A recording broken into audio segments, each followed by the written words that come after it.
Hello and welcome to Weekly News Highlights. Let's begin with the keywords that made headlines this week. Korea's benchmark KOSPI surged past the 7,000 mark for the first time ever on Wednesday, fueled by a powerful semiconductor rally and growing optimism over AI-driven growth. South Korea's first nationwide election under the Lee Jae-myung administration is now entering a critical phase, with candidates officially set and campaigning ramping up ahead of next month's vote. As U.S. President Donald Trump and Chinese President Xi Jinping prepare for a highly anticipated summit next week, attention is focused on whether ongoing tensions in the Middle East could shift the balance in U.S.-China talks and influence security dynamics on the Korean peninsula. South Korea's first nationwide election since the launch of the Lee Jae-myung administration is entering a critical phase, with candidates' lineups now finalized for key local races across the country. With just around a month until voting day, both the ruling and opposition parties are gearing up for a high-stakes battle. Our National Assembly correspondent An Sung-jin reports. Korea's first nationwide election since the launch of the Lee Jae-myung administration is entering full campaign mode. Candidate lineups for 16 metropolitan mayoral and gubernatorial races have now been finalized, with just 30 days to go until voters head to the polls. The ruling Democratic Party is aiming for a sweeping victory, hoping to consolidate both central and local power to accelerate its reform agenda and stabilize governance. The main opposition People Power Party faces mounting pressure to deliver meaningful results as it seeks to rebuild after a series of setbacks. The race for Seoul's mayor, one of the country's key battlegrounds, has taken shape as a two-way contest between the DP's candidate Chung Won-ho and the incumbent mayor Oh Se-un of the PPP. Among other things, housing policy is said to be a central campaign issue. Chung is focusing on delivering tangible results for housing while also emphasizing labor reforms, including flexible work arrangements and measures to address job displacement driven by AI and climate change. Oh promotes a rapid integrated planning initiative aimed at fast-track redevelopment and reconstruction projects by easing loan regulations to revive housing supply. For this local election, the traditional conservative Gyeongsang-do region is also a major battleground, with the ruling party seeking to make inroads, while the opposition fields high-profile candidates to defend its strongholds. The DP candidates are presenting a broad regional development blueprint, notably a megacity initiative, aimed at reshaping the area into key national growth hubs for logistics and innovation. Meanwhile, the PPP is also pushing for a regional blueprint through legislation, which lays the groundwork for administrative unification within the region, for expanded local autonomy and fiscal decentralization. At the same time, by-elections for 14 National Assembly seats will be held alongside the local polls, many triggered by resignations involving lawmakers, adding another layer of political stakes. With polls so far suggesting the ruling party has the edge, attention is now turning to whether that lead will hold. As the full-scale campaign begins, the stage has been set for a high-stakes showdown that will ultimately be decided by voters in just 1 month. An Sung-jin, Arirang News. Following Washington's decision to reduce its troop presence in Germany, attention is turning to whether the Trump administration could also push for changes to the U.S. military posture in South Korea. Our Kim Bo-kyung spoke with experts about what that could mean for the alliance. With Washington's order to pull out some of its troops from Germany, eyes have been on how this would affect the 28,500 U.S. troops stationed in South Korea, which is the third largest posting after Germany. Experts say the decision regarding Germany could spark a debate over reducing the number of USFK troops, but it will not lead to major or imminent change, as the Korean peninsula is strategically different from Europe. North Korea's nuclear and missile threats are immediate and persistent, and any crisis on the peninsula would require a rapid response. For that reason, the possibility of a larger-scale reduction of U.S. forces in South Korea in the short term remains relatively very low. South Korea, unlike U.S. forces in Europe, also has the important mission of countering China. Because of this, any relocation or reduction that doesn't align with strategic goals or efficiency would likely be very difficult. But pundits do say Seoul should not dismiss the broader implications of the recent decision, which reflects Washington's shift toward greater flexibility and how its assets in Korea will be used. The more important questions are what missions USFK will perform, how U.S. assets on the peninsula might be used in a regional contingency, and how both allies can prevent any defense gap on the Korean peninsula if those assets are temporarily redeployed. As of 2022, most USFK are ground troops, with around 18,000, while the Air Force fields around 8,000. In terms of strategic flexibility, as Trump is considering pushing Seoul to take greater responsibility for deterring Pyongyang and shifting USFK toward a China-focused role, especially in the event of a Taiwan contingency, restructuring could happen. South Korea is expected to handle most of North Korea's conventional threats, so a large number of U.S. ground troops may not be necessary. As a result, U.S. forces in South Korea could be restructured by reducing army forces and strengthening air and naval capabilities. Experts thus advise Seoul to consult closely with Washington over mechanisms for strategic flexibility while ensuring a firm deterrence against Pyongyang. Kim Bo-kyung, Arirang News. The Blue House has reacted to North Korea's newly revised constitution, which further clarifies Pyongyang's stance toward the South while strengthening Kim Jong-un's political and nuclear authority. Our correspondent Oh Se-young reports. North Korea appears to have toned down its level of animosity towards South Korea, despite removing references to peaceful reunification in a recent constitutional revision. That's according to Seoul's National Intelligence Service during a closed-door parliamentary meeting on Thursday. Following the reveal of North Korea's constitutional changes the previous day, the NIS briefed lawmakers that Pyongyang has clearly defined the two Koreas as separate states, but significantly scaled down hostile rhetoric towards the South.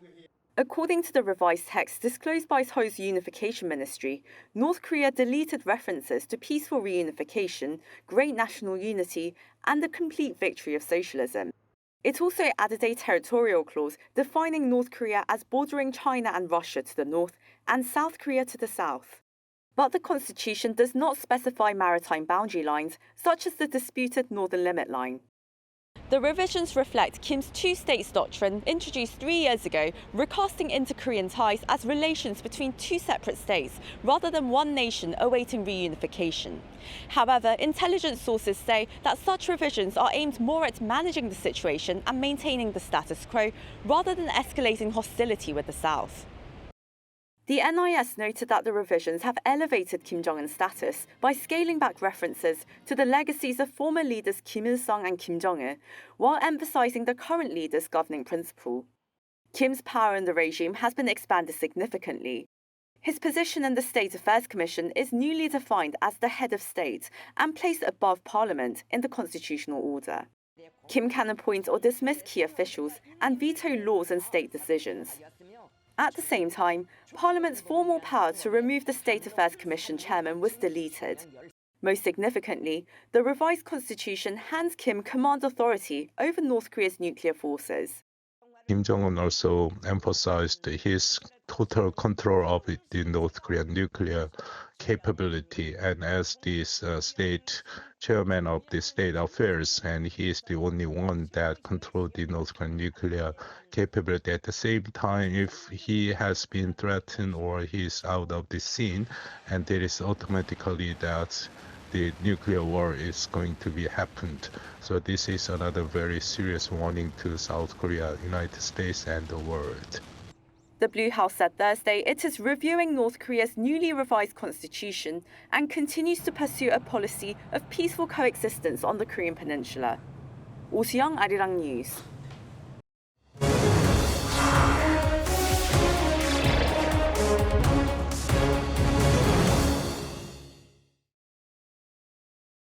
Amid the unfinished war in the Middle East, U.S. President Donald Trump and his Chinese counterpart Xi Jinping are expected to have talks next week.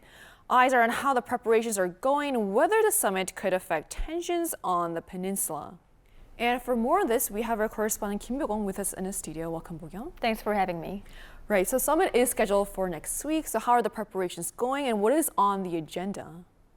Right, it seems both countries are indeed gearing up for the upcoming summit as a U.S. Air Force C-17 transport aircraft landed at Beijing Airport on May 1st, followed by the arrival of 3 more on May the 2nd and 3rd. Both the U.S. and China have not issued official statements regarding the arrival of the transport aircraft, but Chinese media are leaning toward the possibility that they were carrying supplies in advance to prepare for the summit. When it comes to the agenda, Secretary of State Marco Rubio said on Tuesday local time that Taiwan is likely to be a topic of conversation between Trump and Xi. We don't need any destabilizing events to occur with regards to Taiwan or anywhere in the Indo-Pacific. And I think that's to the mutual benefit of both the United States and the Chinese.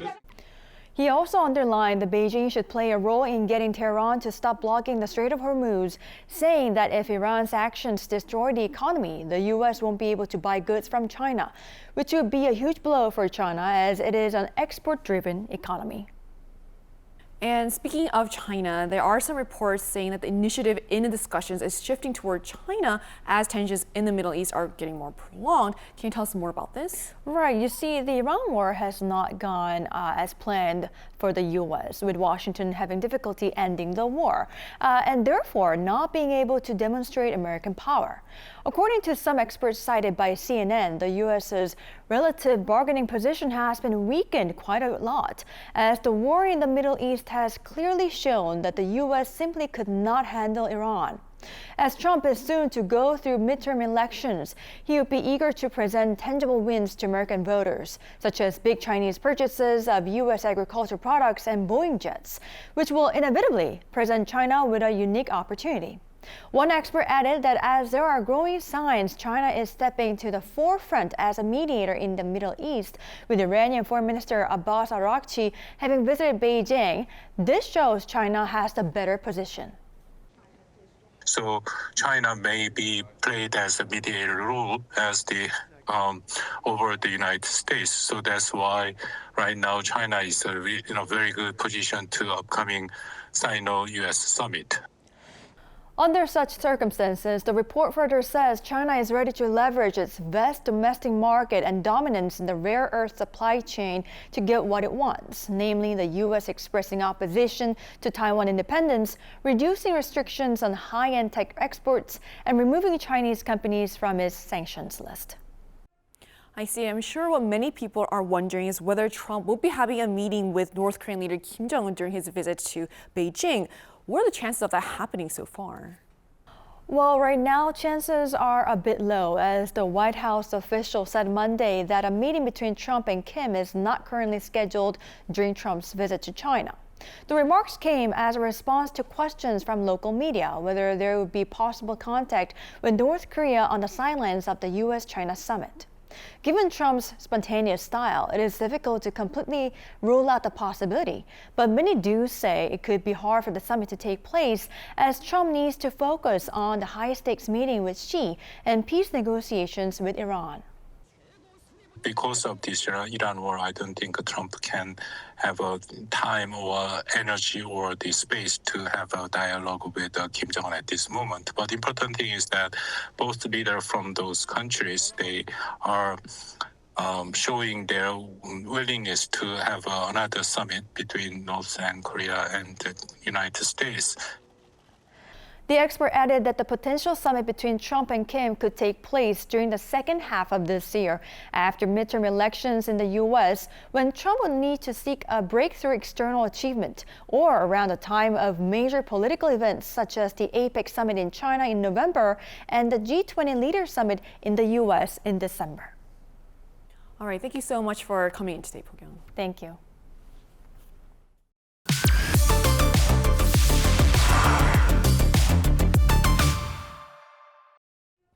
The family behind Samsung has completed payments of the largest inheritance tax bill in South Korean history. Spanning 5 years, the unprecedented case is drawing attention to Korea's high inheritance tax system and its implication for family-run conglomerates. Kim Jin-won reports. The Samsung family has fully paid off its inheritance tax bill totaling 12 trillion won, or roughly $8 billion. The The company announced Sunday that Samsung Electronics chair Lee Jae-yong and other family members settled the bill via 6 installments over the past 5 years. The process began with the tax filing in April 2021 following the death of the late chairman Lee in October 2020. The family used Korea's deferred payment system and, at the time, described paying taxes as a natural duty of citizens, pledging full compliance.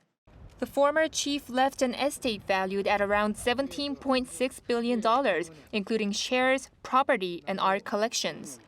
The resulting inheritance tax, estimated at about $8 billion, marks the largest ever seen in Korea's history. The amount exceeds the government's total inheritance tax revenue of about $5.5 billion in 2024 by roughly 50%, making it highly unusual even by global standards. Hong Ra-hee, the widow of the late Lee, is estimated to have paid the largest share at more than $2 billion.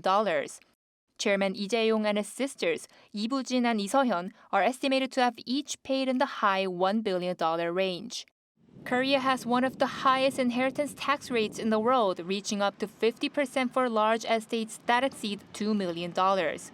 In Samsung's case, an additional 20% surcharge is applied to shares held by controlling shareholders, effectively pushing the total tax burden to around 60% of the estate. Beyond meeting their tax obligations, the family also gave back to the public, including a roughly $600 million medical support fund and donation of more than 23,000 artworks.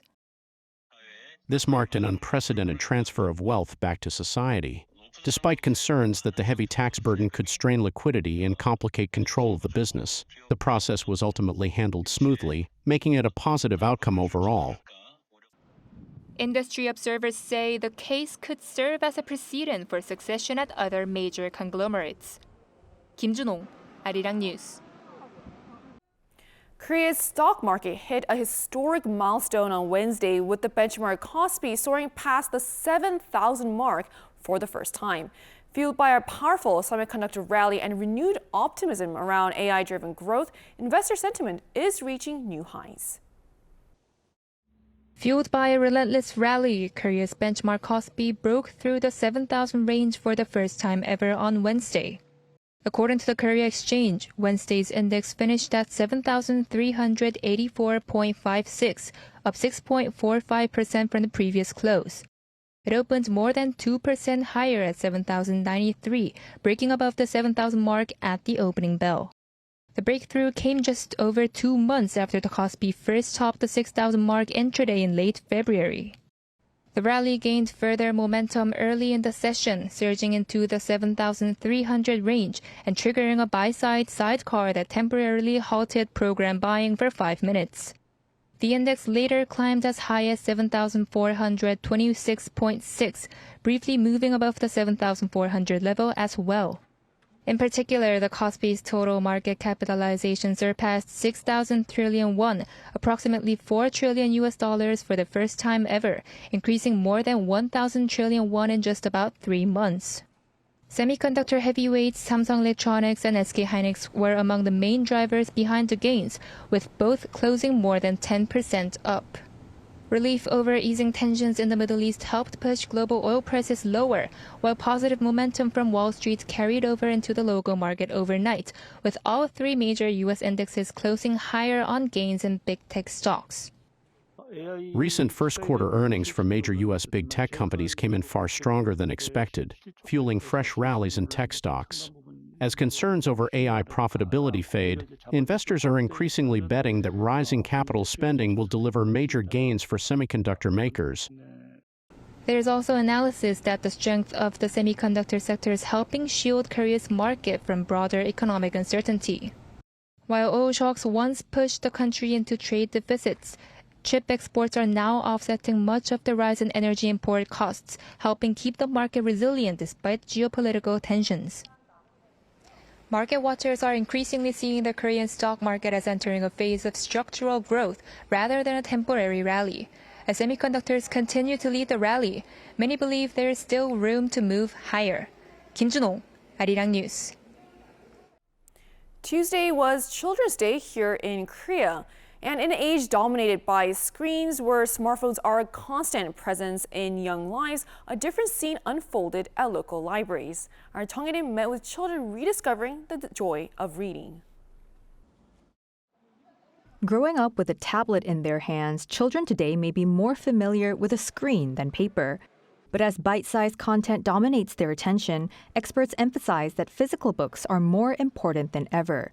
Here at the National Library for Children and Young Adults, the soft sound of turning pages fills the cozy atmosphere. These children are learning that true literacy, the ability to understand context and think critically, begins with the turn of a page. All books have different illustrations, and that's really interesting to see. I like mystery and detective books because it feels like a real event that happened.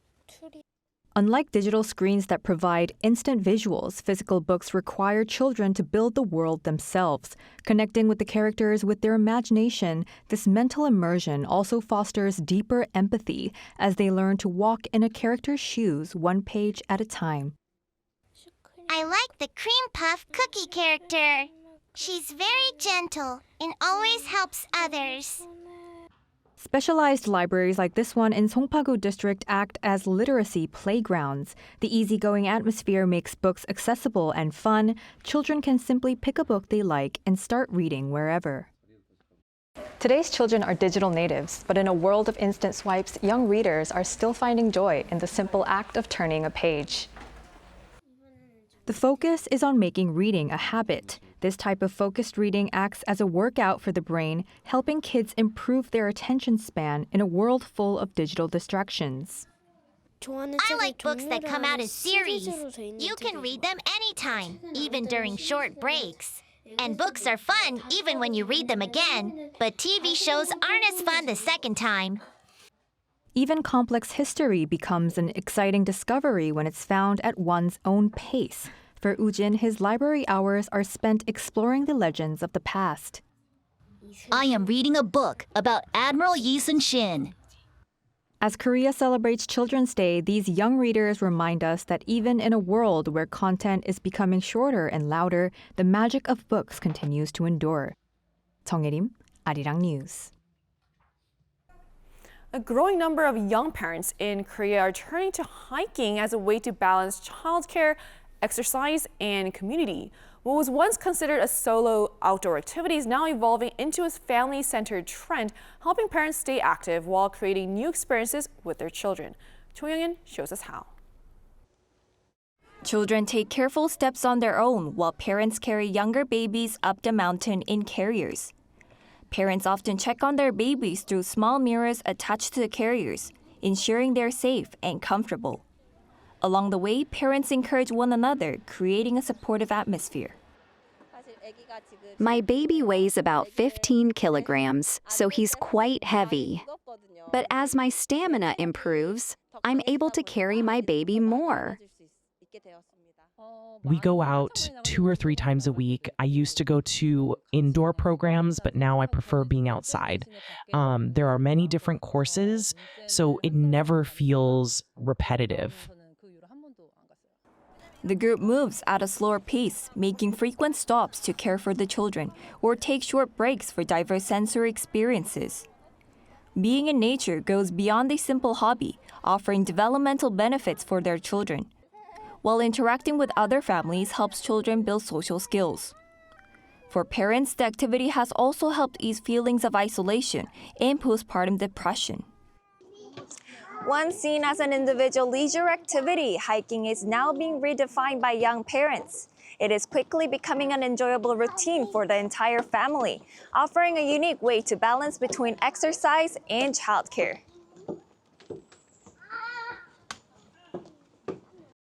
The trend is also reflected in the rapid growth of related communities, surpassing 2,000 members just a year and a half after its launch. Wonju, the founder of the community and a mother of a 26-month-old, first began her journey when she noticed she was showing more signs of exhaustion than joy when parenting at home. More than promoting outdoor parenting, I want to share the idea that mothers can continue to live as themselves, before and after childbirth, while raising their babies. What begins as a simple hike is gradually evolving into a broader cultural movement, one that blends physical activity, community, and parenting. 조영은, Arirang News. And that brings us to the end of Weekly News Highlights. Thank you for watching and enjoy the rest of your weekend.